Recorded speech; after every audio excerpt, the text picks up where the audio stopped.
In this video, we describe our approach to diagnostic elbow small bore needle arthroscopy. Equipment used include the Arthrex nanoscope set, including the needle scope camera, needle arthroscopy sheaths and trocars, small joint working instruments such as probes and shavers. An insufflation needle and inflow tubing is opened separately, and a standard scope tower is used. After appropriate positioning, anatomic landmarks and portal locations are marked as shown. We present a modified proximal anteromedial portal to be used as the primary viewing portal and is located 0.5 to 1 centimeters proximal to the medial epicondyle and anterior to the intermuscular septum. We begin with insufflation of the joint, injecting approximately 15 to 20 milliliters of normal saline into the soft spot portal located at the center of the olecranon tip, radial head, and lateral epicondyle. A needle arthroscopy sheath with sharp trocar is introduced through the skin and into the anterior joint space. The trocar is removed and the needle arthroscopy camera is inserted into the sheath. Visualization should be possible due to prior insufflation. Under direct visualization, a second sheath with sharp trocar is introduced into the joint through the proximal anterolateral portal. The trocar is removed and inflow tubing is then transferred to this sheath, creating a dedicated inflow port.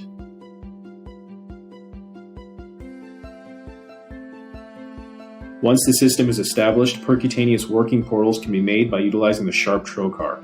This is wide enough to allow for dedicated instrumentation to pass through. We recommend the middle anterolateral portal as the primary working portal. Our modified proximal anteromedial portal allows for direct inline visualization of the joint and is necessary given the 0-degree viewing angle of the camera. The middle lateral working portal allows for direct access to major structures including the radial head, coronoid fossa, coronoid, and anterior capsule. Visualization of the radiocapitellar joint is also possible through this modified portal. Similar to the anterior compartment, arthroscopy of the posterior compartment should utilize a dedicated camera sheath and dedicated inflow sheath. A sheath with sharp trocar is introduced through the trans triceps portal, and the camera is inserted after trocar removal. The dedicated inflow sheath is placed with similar technique into the posterior lateral portal under direct visualization. The sharp trocar is then introduced into the accessory posterior lateral portal to form the percutaneous working portal.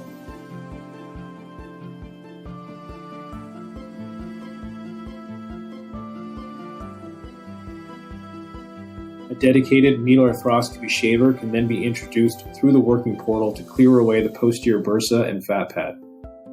Once obstructing interposing structures are removed, an excellent view of the posterior joint line can be obtained, including the olecranon fossa, the olecranon tip, and the medial and lateral gutters, which are common locations for loose bodies.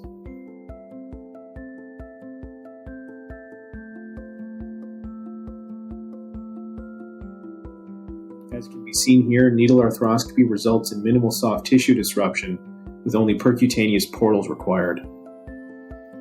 Post-operatively, no sutures are required for portal closure. A simple compressive soft dressing is placed around the elbow, and patients are encouraged to begin immediate range of motion. Patients may remove the dressing 48 to 72 hours after surgery, and typically only non-narcotic pain medication is required post-operatively.